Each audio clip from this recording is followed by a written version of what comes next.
আমি আসতেছি তুমি যাও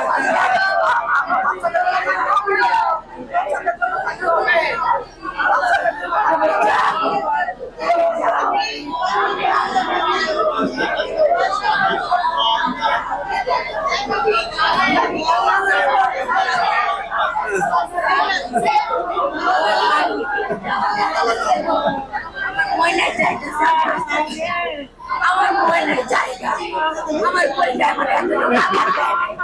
আমার স্বামী শ্রেষ্ঠ স্বামী আমার স্বামী শ্রেষ্ঠ স্বামী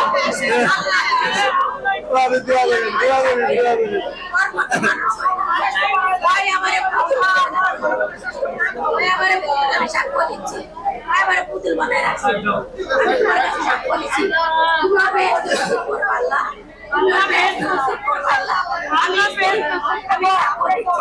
আমি সাক্ষ্য দিচ্ছি আমার স্বামী এমন স্বামী দুনিয়ার এমন শ্রেষ্ঠ স্বামী আল্লাহ তুমি ব্যস্ত নসিব করে দাও আমি আর কিচ্ছু তোমার দরকার চাই না আল্লাহ আল্লাহ আমার স্বামীর দ্বারা বন্ধ করেন না বন্ধ করেন বন্ধ করেন তুমি হস্তের আছে বন্ধ করেন তোমার আদালত আমি বিচার চাই বাবা এটি বন্ধ করেন তুমি হস্তের আছে ভাই বন্ধ করেন বন্ধ করেন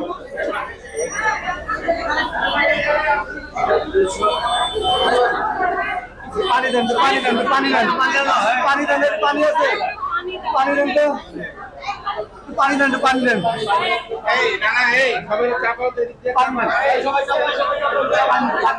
এই আপনাদের জয়মান দেখে এই দীর্ঘমান একটু খেয়াল চলে যায় ঠিক আছে খেয়াল নাই কে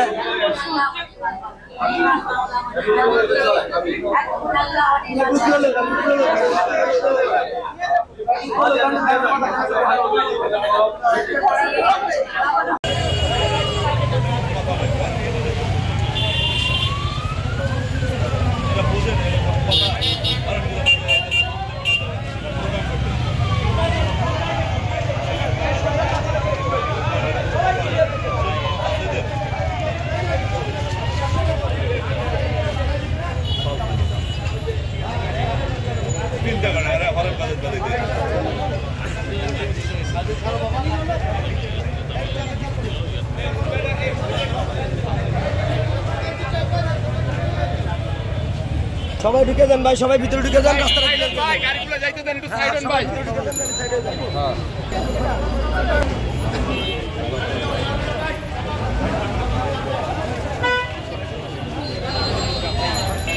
সমানে গুলি এগুলি দিয়ে বেশি থাকে না এখানে কোথাও ওটা থানায় নিয়ে গেছে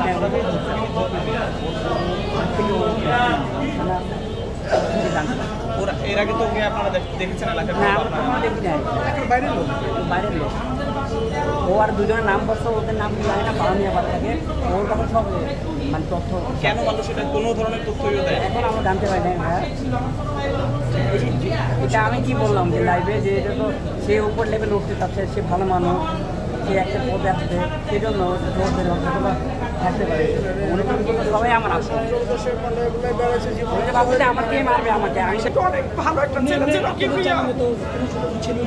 আমরা জানি না এই পর্যন্ত না কিন্তু অনেক বছর আগে ওর ঘরের ওয়ানকে নিজের বাড়ি দিয়া আজকে 15 কত বছর ওরা ওইখানেও গুলি করতে আসছিল বুঝছো তখন ওই নিজের বাড়ি দিয়া ওরা এই পেশায় থাকে কিন্তু খুবই ভালো ছেলে ছিল ওরা 6 জন ছিল আপনার ছিল মোটরসাইকেলে হ্যাঁ 6টা মোটরসাইকেলে ফেসবুকেই তো 3 মোটরসাইকেলে 6 জন হ্যাঁ 6 জন কিন্তু একজন লাস্টে উঠতে পারে নাই রিকশালার হেনে উঠছে আমাদের আমাদের এলাকার ছেলে তো আমাদের পাশে।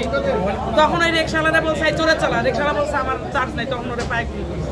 এই তো তারপরে জনি তা তো যাই না, আপনাদের নাম টাম যাই না, কিন্তু আমাদের কিবরিয়ার মতো এলাকায় আমার একটা ছেলে নাই, জানো না। বলি আমাদের তুহিনের পায়ে গুলি মারছে, ওটা ফেসবুকে তুহিনের বোধহয় এখন আসে না। হ্যাঁ গাড়ি, হ্যাঁ গান, নাচ, জানাজা আসলে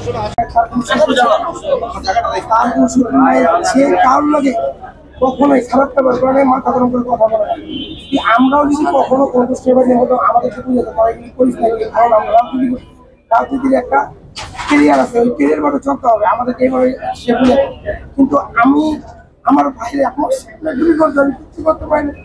আমি বাইরে ছিলাম, আমি গ্লাস দিয়ে দেখতেছি আমার বাইরে গুলি করতে। আমার পুরো ধারণা এটা রাজনৈতিক প্রতিহিংসার কারণে আমার বাইরে মারতে। আমার বাইরে চলবিয়তা ছিল এই এলাকায়, সে যুবদলের সদস্য ছিল পল্লবী ছিলাম, তাকে এই পল্লবীতে 10 থেকে 15 জন তার অনেক জনপ্রিয়তা, তার অনেক মায়া ছিল, অনেক মহব্বত করে। আমরা আগামী 20 বছরে পল্লবীতে এরকম গুলাম কিবরিয়ার মতো লোক পাবো কিনা আমরা জানি না।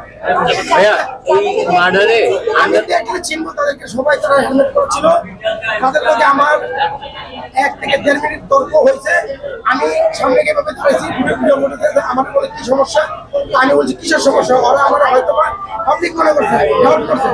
আমি আবার কি সমস্যা, আমি কি সমস্যা, কোনো সমস্যা নাই। কিন্তু আমার ভাই বুঝতে পারে নাই যে আমার বাইরে আমার আমি গেলাস দিয়া অনেকবার চর্চা করে গেলাস বাড়ি দিয়ে যে ভাই আপনি উঠবেন না, এই আমার কাছে সন্দেহ লাগতেছে, কিন্তু ভাই বুঝতে পারে নাই। তারপরে আমি দেখতেছি গেলাস দিয়া এই পাশ থেকে দেখতেছি বাইরে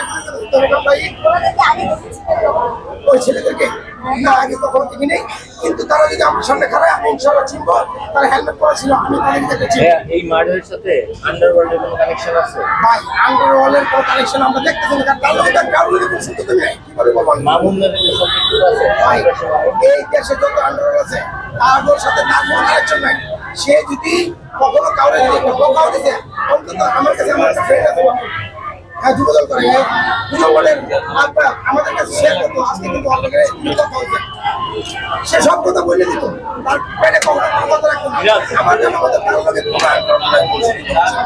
এটা সম্পূর্ণ রাজনৈতিক প্রতিহিংসার কারণে এটাই আমার